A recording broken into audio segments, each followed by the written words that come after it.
नमस्कार, मैं हूं आपके साथ दिव्या सिंह और आप देख रहे हैं न्यूज 18।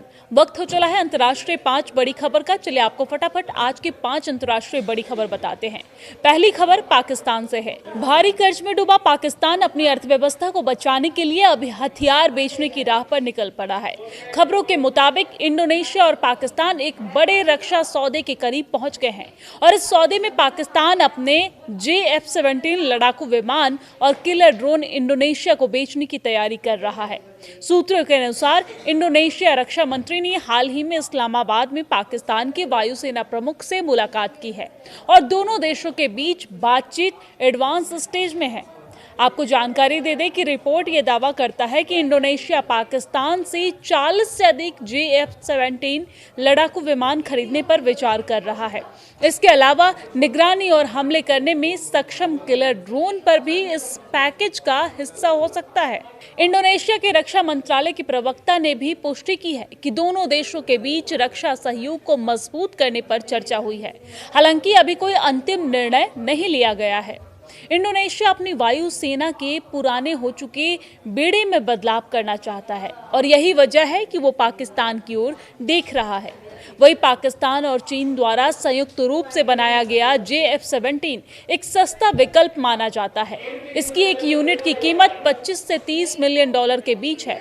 जकार्ता केवल पाकिस्तान पर निर्भर नहीं है, उसने फ्रांस से 42 राफेल जेट और तुर्की से 48 कान फाइटर जेट्स का भी ऑर्डर दिया है। इस डील को लेकर रक्षा विशेषज्ञों ने गंभीर सवाल उठाए हैं। आलोचकों का कहना है कि जिस फाइटर जेट को पाकिस्तान खुद भारत के सामने नहीं बचा पाया, उसे बेचना हास्यास्पद है, यानी कि हंसी का पात्र है। गौरतलब है कि मई 2025 में भारत के साथ एक सैन्य संघर्ष में पाकिस्तान ने अपने 6 से 9 फाइटर जेट्स गंवा दिए थे। विशेषज्ञों ने यह भी माना है कि हथियारों की बिक्री से होने वाली कमाई पाकिस्तान के पहाड़ जैसे कर्ज को उतारने के लिए नाकाफी होगी। पाकिस्तान केवल इंडोनेशिया ही नहीं बल्कि अन्य देशों को भी हथियार बेचने की कोशिश कर रहा है। हाल ही में पाकिस्तान ने लीबियाई नेशनल आर्मी के साथ 4 अरब डॉलर का हथियार समझौता किया। शेख हसीना के सत्ता से हटने के बाद पाकिस्तान और बांग्लादेश के रिश्ते सुधर रहे हैं। पाकिस्तान अब ढाका को भी J-F-17 और सुपर मुशक ट्रेनर जेट्स बेचने की फिराक में है और इसके अलावा सऊदी अरब और इराक के साथ भी बातचीत पाकिस्तान की जारी है। सूत्रों के अनुसार इंडोनेशिया रक्षा मंत्री ने हाल ही में इस्लामाबाद में पाकिस्तान के वायुसेना प्रमुख से मुलाकात की है और दोनों देशों के बीच बातचीत एडवांस स्टेज में है। आपको जानकारी दे दें कि रिपोर्ट ये दावा करता है कि इंडोनेशिया पाकिस्तान से 40 से अधिक J-F-17 लड़ाकू विमान खरीदने पर विचार कर रहा है। इसके अलावा निगरानी और हमले करने में सक्षम किलर ड्रोन पर भी इस पैकेज का हिस्सा हो सकता है। इंडोनेशिया के रक्षा मंत्रालय के प्रवक्ता ने भी पुष्टि की है कि दोनों देशों के बीच रक्षा सहयोग को मजबूत करने पर चर्चा हुई है। हालांकि अभी कोई अंतिम निर्णय नहीं लिया गया है। इंडोनेशिया अपनी वायु सेना के पुराने हो चुके बेड़े में बदलाव करना चाहता है और यही वजह है कि वो पाकिस्तान की ओर देख रहा है। वही पाकिस्तान और चीन द्वारा संयुक्त रूप से बनाया गया J-F-17 एक सस्ता विकल्प माना जाता है। इसकी एक यूनिट की कीमत 25 से 30 मिलियन डॉलर के बीच है। जकार्ता केवल पाकिस्तान पर निर्भर नहीं है, उसने फ्रांस से 42 राफेल जेट और तुर्की से 48 कान फाइटर जेट्स का भी ऑर्डर दिया है।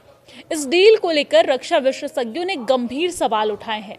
आलोचकों का कहना है कि जिस फाइटर जेट को पाकिस्तान खुद भारत के सामने नहीं बचा पाया, उसे बेचना हास्यास्पद है, यानी कि हंसी का पात्र है। गौरतलब है कि मई 2025 में भारत के साथ एक सैन्य संघर्ष में पाकिस्तान ने अपने 6 से 9 फाइटर जेट्स गंवा दिए थे। विशेषज्ञों ने यह भी माना है कि हथियारों की बिक्री से होने वाली कमाई पाकिस्तान के पहाड़ जैसे कर्ज को उतारने के लिए नाकाफी होगी। पाकिस्तान केवल इंडोनेशिया ही नहीं बल्कि अन्य देशों को भी हथियार बेचने की कोशिश कर रहा है। हाल ही में पाकिस्तान ने लीबियाई नेशनल आर्मी के साथ 4 अरब डॉलर का हथियार समझौता किया। शेख हसीना के सत्ता से हटने के बाद पाकिस्तान और बांग्लादेश के रिश्ते सुधर रहे हैं भारी कर्ज में डूबा पाकिस्तान अपनी अर्थव्यवस्था को बचाने के लिए अब हथियार बेचने की राह पर निकल पड़ा है। खबरों के मुताबिक इंडोनेशिया और पाकिस्तान एक बड़े रक्षा सौदे के करीब पहुंच गए हैं और इस सौदे में पाकिस्तान अपने J-F-17 लड़ाकू विमान और किलर ड्रोन इंडोनेशिया को बेचने की तैयारी कर रहा है। सूत्रों के अनुसार इंडोनेशिया रक्षा मंत्री ने हाल ही में इस्लामाबाद में पाकिस्तान के वायुसेना प्रमुख से मुलाकात की है और दोनों देशों के बीच बातचीत एडवांस स्टेज में है। आपको जानकारी दे दें कि रिपोर्ट ये दावा करता है कि इंडोनेशिया पाकिस्तान से 40 से अधिक J-F-17 लड़ाकू विमान खरीदने पर विचार कर रहा है। इसके अलावा निगरानी और हमले करने में सक्षम किलर ड्रोन पर भी इस पैकेज का हिस्सा हो सकता है।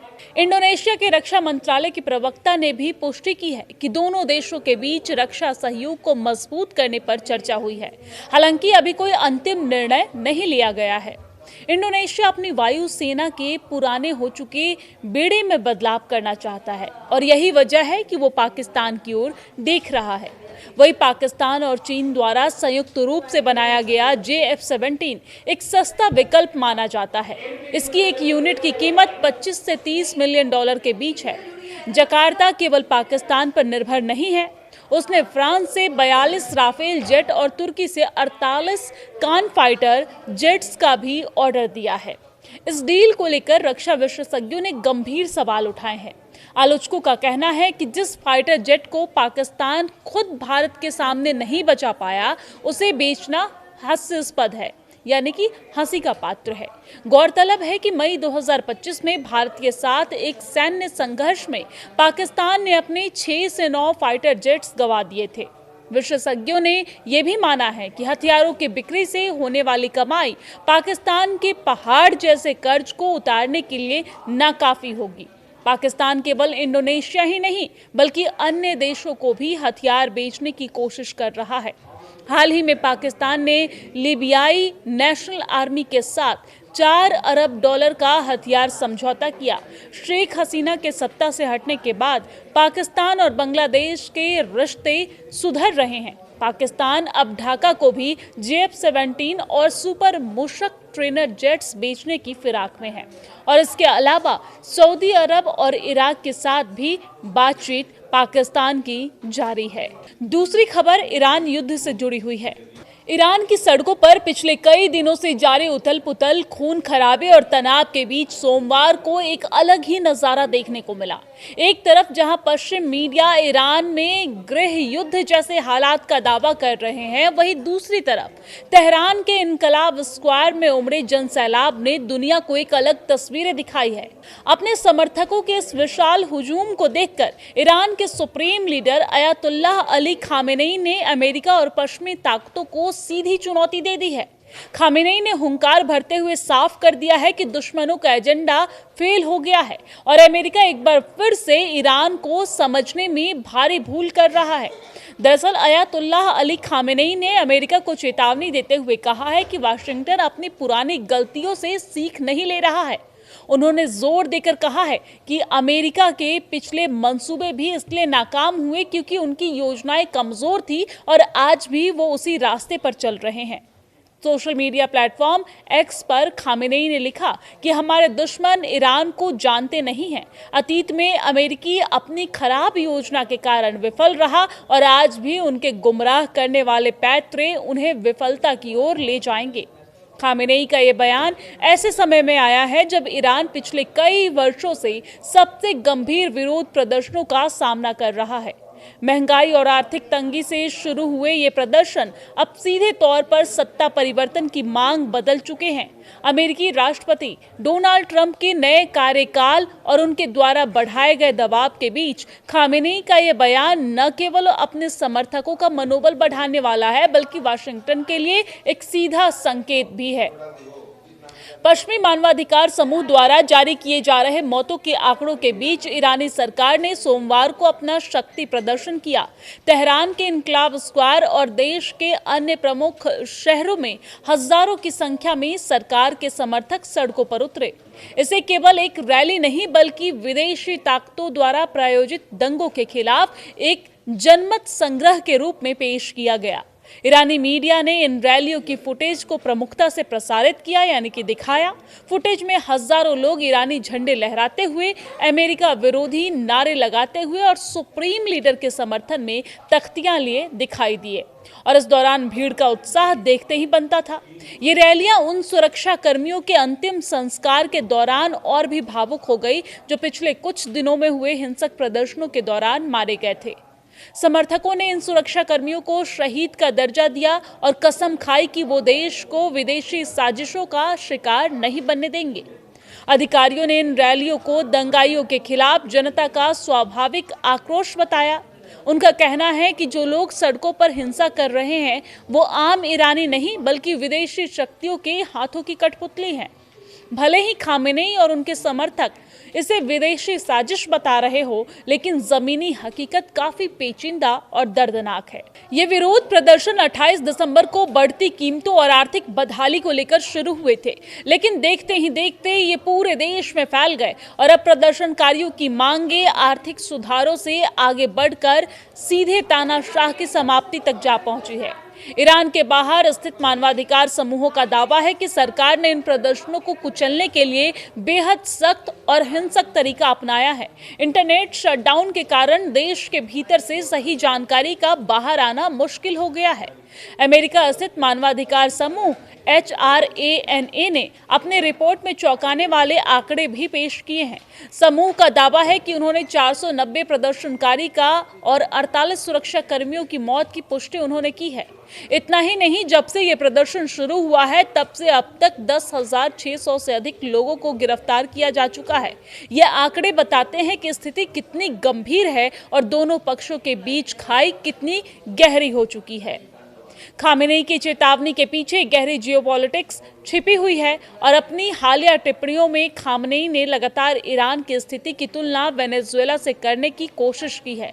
उनका तर्क है कि अमेरिका जिस तरह लैटिन अमेरिकी देशों में तख्तापलट की कोशिश करता है, वही फार्मूला वो ईरान में भी अपनाना चाहता है। पिछले हफ्ते एक्स पर अपनी टिप्पणी में उन्होंने वाशिंगटन पर आरोप लगाया था कि वो तेल के लिए वेनेजुएला की घेराबंदी कर रहा है।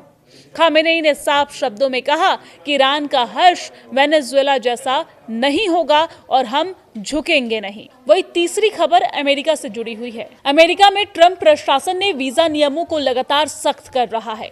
वीजा नियमों में अब तक की सबसे बड़ी और सबसे सख्त कार्रवाई की गई है। अमेरिकी स्टेट डिपार्टमेंट ने जानकारी दी है कि साल 2025 में रिकॉर्ड लोगों का वीजा रद्द कर दिया गया है। दरअसल बीते साल 1 लाख से अधिक विदेशियों के वीजा रद्द कर दिया गया है और इस फैसले ने न केवल अमेरिका में रह रहे प्रवासियों के बीच अफरा तफरी का माहौल पैदा कर दिया है, बल्कि पूरी दुनिया में लगातार इस विषय पर चर्चा हो रही है।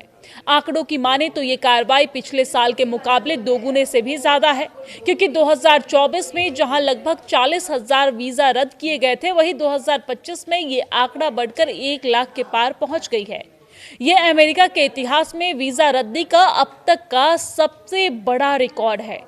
आपको ये जानकारी दे दें कि स्टेट डिपार्टमेंट द्वारा जारी जानकारी के अनुसार वीजा रद्द होने वाले में सबसे बड़ी संख्या उन बिजनेस और टूरिस्ट यात्रियों की है जो अपनी तय समय सीमा खत्म होने के बाद भी अवैध रूप से अमेरिका में टिके हुए थे। लेकिन प्रशासन की सबसे कड़ी गाज आपराधिक रिकॉर्ड वाले लोगों पर गिरी है। अमेरिका स्टेट डिपार्टमेंट ने जानकारी देते हुए लिखा है कि अब तक 1 लाख से ज्यादा वीजा रद्द कर दिए गए हैं। इसमें करीब 8,000 स्टूडेंट्स वीजा हैं और 2,500 स्पेशल वीजा है। विभाग के प्रवक्ता ने स्पष्ट किया है कि जिन छात्रों और कामगारों पर यह कार्रवाई हुई है, उनमें से अधिकांश का अमेरिकी पुलिस या कानून परिवर्तन एजेंसियों से किसी न किसी आपराधिक मामले में सामना हुआ था। हम अमेरिका को सुरक्षित रखने के लिए इन गुंडों को डिपोर्ट करना जारी रखेंगे। विशेष कार्य वीजा धारकों के मामले में चौंकाने वाले तथ्य सामने आए हैं।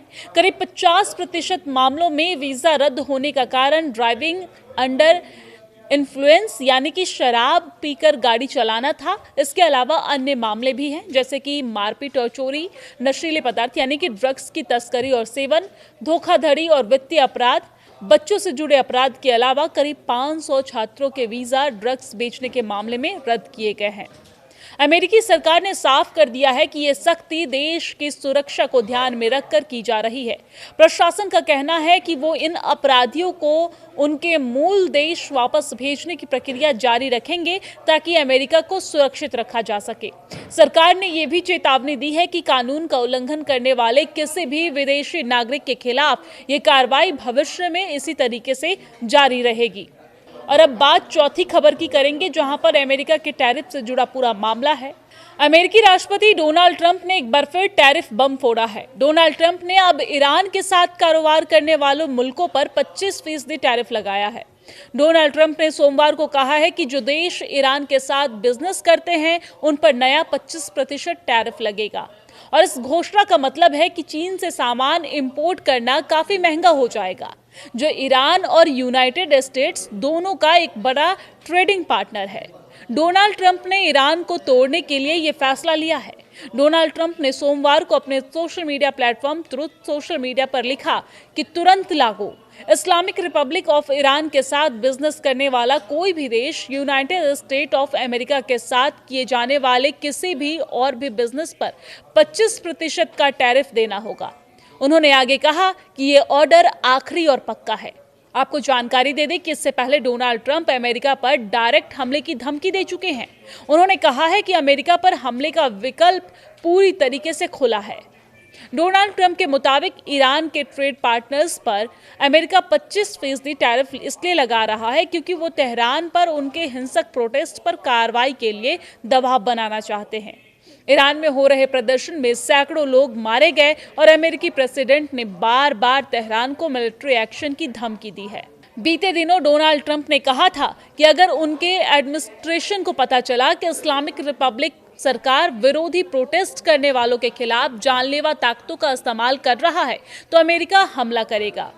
रिपोर्ट के मुताबिक व्हाइट हाउस और ट्रंप एडमिनिस्ट्रेशन ने यह नहीं बताया है कि ये 25% टैरिफ कैसे लागू किया जाएगा।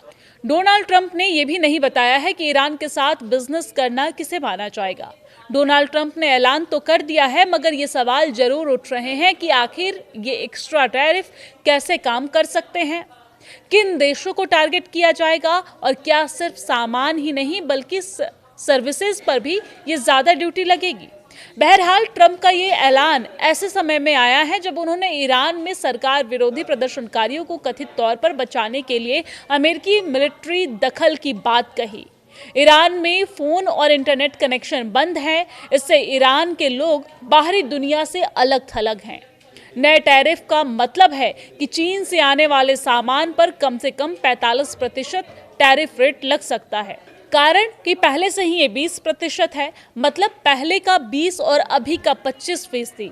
चीन कस्टम डेटा के मुताबिक 2025 के पहले 11 महीने में चीन ने ईरान को 6.2 बिलियन का सामान एक्सपोर्ट किया है। 2.85 बिलियन का इंपोर्ट किया गया। ये तेल की खरीद का हिसाब लेने से पहले की बात है, जिसे चीन पब्लिक में नहीं बताता है। पिछले साल अमेरिका और चीन के बीच ट्रेड वॉर ने ग्लोबल मार्केट को हिलाकर रख दिया था, जब ट्रंप ने चीनी सामान पर टैरिफ बढ़ाकर पिछले साल 145% कर दिया था। मौजूदा टैरिफ रेट लंबी बातचीत के बाद तय हुआ था। चीन के अलावा भारत, संयुक्त अरब अमीरात और तुर्की को ईरान का बड़ा ट्रेडिंग पार्टनर माना जाता है। डोनाल्ड ट्रंप ने इस गर्मी में भारत में आने वाले सामान पर ड्यूटी दोगुनी करने का काम कम से कम 50% टैरिफ कर दिया है, ताकि रूसी तेल खरीदने वाले देश को सजा दी जा सके। उन्होंने रूसी तेल खरीदने वाले दूसरे देशों पर भी ऐसे ही टैरिफ लगाने की धमकी दी है, जिसमें चीन भी शामिल है, जो इसका सबसे बड़ा कस्टमर है। और पांचवी खबर की ओर रुख कर लेते हैं, जहां पर डोनाल्ड ट्रंप की अमेरिका को महान बनाने की जिद ने पूरी दुनिया की राजनीति को हिलाकर रख दिया है। वो फर्स्ट अमेरिका के नाम पर पहले सिर्फ अपने विरोधियों से लड़ते थे, लेकिन अब अपने वो सहयोगियों को भी आंखें दिखाने लगे हैं। ग्रीनलैंड को लेकर जिस तरीके के तेवर अमेरिका दिखा रहा है, वो एक ऐतिहासिक सहयोग को खत्म करने की दिशा में आगे बढ़ रहा है। अगर ऐसे ही चलता रहा तो कहीं न कहीं 77 साल पुराने सुरक्षा का वादा खत्म हो जाएगा। ग्रीनलैंड को लेकर ट्रंप की बयानबाजी के बाद यूरोपीय देश सतर्क हो गए हैं और उन्होंने ये तय कर लिया है कि ये मनमानी वो नहीं होने देंगे। छोटी सी जनसंख्या वाले डेनमार्क के बल पर ग्रीनलैंड की सुरक्षा नहीं हो सकती है। ऐसे में उनके साथ वही नाटो गठबंधन खड़ा है। छोटी सी जनसंख्या वाले डेनमार्क के बल पर ग्रीनलैंड की सुरक्षा नहीं हो सकती है। ऐसे में उनके साथ वही नाटो गठबंधन खड़ा है जिसका हिस्सा अमेरिका भी है। जब खुद अमेरिका ही नाटो देश की सुरक्षा के लिए खतरा बन जाए तो भला क्या किया जाए? इसका समाधान देते हुए जर्मनी एक नाटो मिशन की तैयारी में जुटा हुआ है। रिपोर्ट के मुताबिक यूरोपीय देशों का एक ग्रुप ग्रीनलैंड को सुरक्षित बनाने के लिए सैन्य ताकतें वहां पर तैनात करने पर चर्चा कर रहा है। जर्मनी और यूनाइटेड किंगडम इस प्लान की अगुवाई कर रहे हैं। उनके इस प्लान का उद्देश्य यूरोप और नॉर्थ अटलांटिक ट्रीटी ऑर्गेनाइजेशन और आर्कटिक इलाकों की सुरक्षा करना है। वो डोनाल्ड ट्रंप को ये कड़ा मैसेज देना चाहते हैं कि ग्रीनलैंड अकेला नहीं है। जर्मनी आर्कटिक क्षेत्र में सुरक्षा और निगरानी के लिए एक संयुक्त नाटो मिशन शुरू करने का प्रस्ताव देने की तैयारी में है।